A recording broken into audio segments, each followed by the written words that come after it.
spacious skies, warm the waves of grace. When our founding fathers established this republic, they created a political and economic system unique among nations, a system which has led the United States to the very pinnacle in wealth and in world leadership. This series of programs is being presented to help all of us understand better our advantages under our American way of life.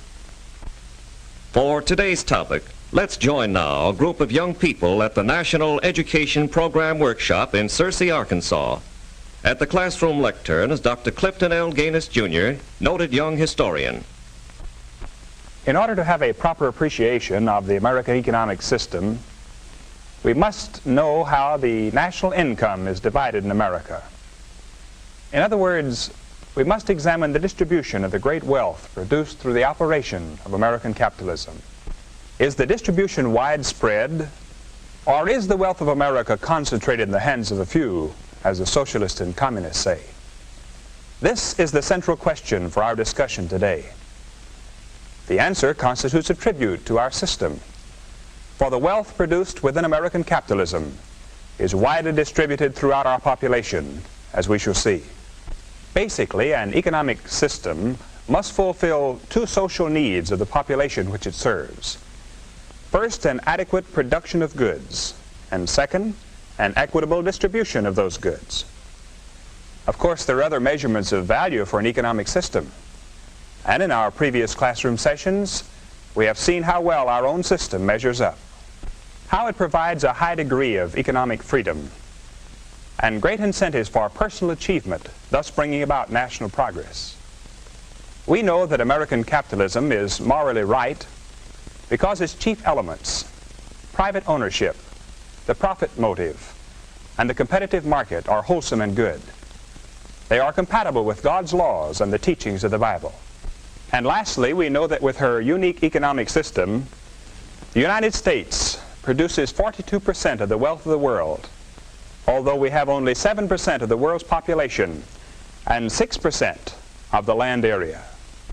To sum it up, our system is morally right. It provides economic freedom and great incentives for development, and its production of goods is unmatched in all human history. This brings us to the central question, the question of distribution. Are these economic benefits under American capitalism being extended to American wage or salary earners? Or would this big segment of the population be better off under socialism or communism?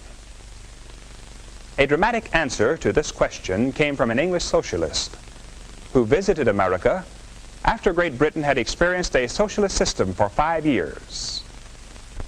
Tell me, who could possibly afford to buy food in a place such as this? Well, this is just an ordinary food market. Most everybody in America shops in stores like this from time to time. You don't have to be a capitalist. It's not a luxury. Look at this, for instance. Competition and big volume keep prices down. I say, begging your pardon, sir, are you a capitalist? What'd you say? What I mean is, what is your work? I'm a railroad engineer. Utterly impossible. Another dramatic answer to the question of America's distribution of wealth was given by a Russian communist who visited America. Who owns all these automobiles? The employees in the plant. That cannot be. The sons of toil, they are chained to their capitalist machines. They are exploited. They have nothing, absolutely nothing under capitalism. The communist was amazed, of course. In communist countries, the workers do not have cars. A few of the lucky ones have bicycles, and the bicycle is a trademark of English and European workers. Comparatively few own cars. In America, as we all know, there are more automobiles than families, and this is only a hint of our productivity. Who'll risk a guess as to the total amount of the national income during this amazing productive era in America? Let's say for the last 25 years. Yes? I would say it would be hundreds of billions. Actually, it's up in the trillions. For the 25-year period just ended, it was $3,687,000,000,000 $780 billion. You get writer's cramp with a figure like that.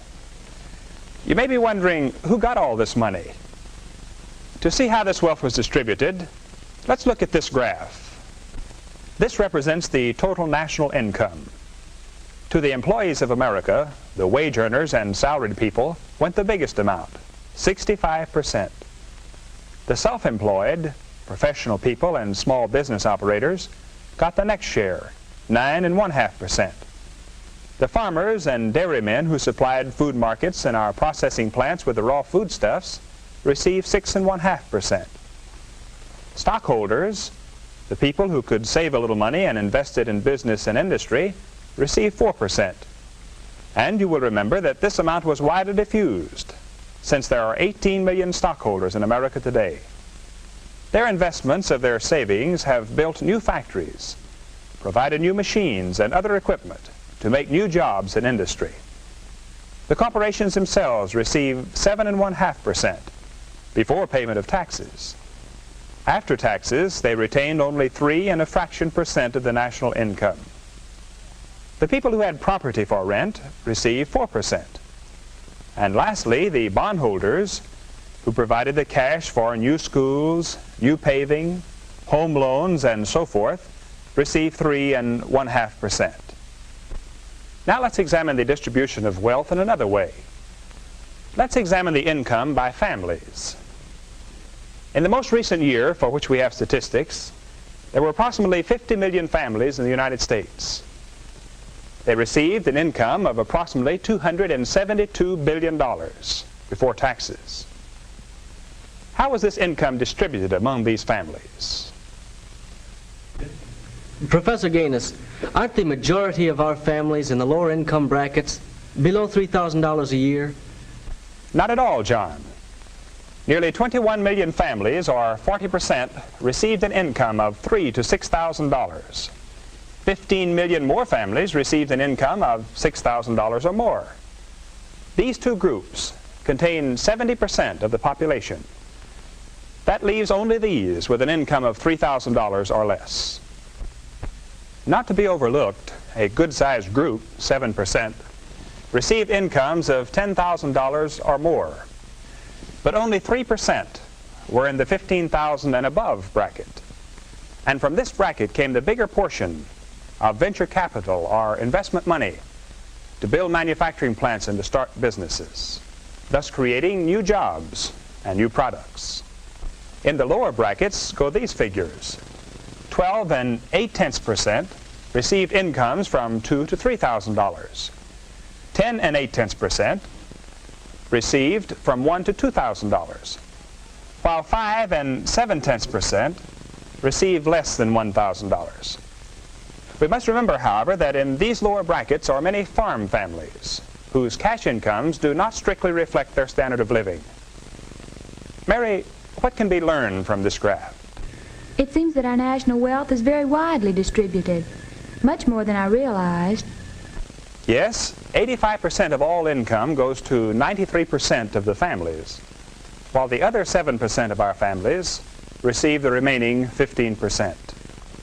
Thus it can be seen that the great bulk of income goes to the majority of families in the middle income range, that a relatively small percentage of families receive less than $3,000 a year, and a very small minority of families receive $15,000 or more per year. In fact, if all the income left to those in the $15,000 or above bracket after taxes are paid were to be distributed evenly among the 160 million people in America, each of us would receive only 55 cents a day. And if the net income of all those who earn $25,000 or above were to be distributed evenly, each of us would receive only 15 cents a day above our present income. So we wouldn't gain much by liquidating the upper income brackets about whom the socialists and communists rave so loudly. It is to the benefit of all Americans that incentives for achievement remain constant in the upper income level, as in all other brackets, so that all Americans may enjoy the benefits from the total brain power and enterprise in our dynamic nation. There is one additional yardstick of our economic well-being in all walks of American life. Now that we have examined the distribution of national income, let's take a brief look at the ownership of property. The farms of America are owned by 25 million people. The houses of America, worth $230 billion, are owned by 113 million people. Our 50 million automobiles are owned by nearly 40 million families. The factories and machinery that produce the material things of life have 18 million stockholders. In one way or another, more than 100 million of our people own the wealth of America. And the remainder, most of them children and youths, will at some time in their lives own substantial wealth. The true facts about American capitalism's distribution of wealth and its great wealth production overshadow anything the communists and socialists have to show. The truth about the distribution of wealth under American capitalism makes Karl Marx the world's worst prophet. Marx, the socialist founder of communism, prophesied that under capitalism, wealth would be concentrated in the hands of fewer and fewer, while the great majority of people would suffer increasing poverty. The fact is that American capitalism has set a new standard for human welfare. And if we keep its basic principles strong and vigorous in the years ahead, the opportunity of every American for a still better living standard will certainly be enhanced. And perhaps even the disciples of socialism and communism will come out of their shadowy pipe dreams and join us in our march of human progress. At our next session, we will discuss the spirit of enterprise. Until then, class dismissed. The American Adventure Series is a production of the National Education Program, Searcy, Arkansas. Dr. George S. Benson, director. Dr. Clifton L. Gaines, Jr. was our instructor. This is a continuing series based on the unique political and economic system which has made America great. Watch for the next presentation of The American Adventure.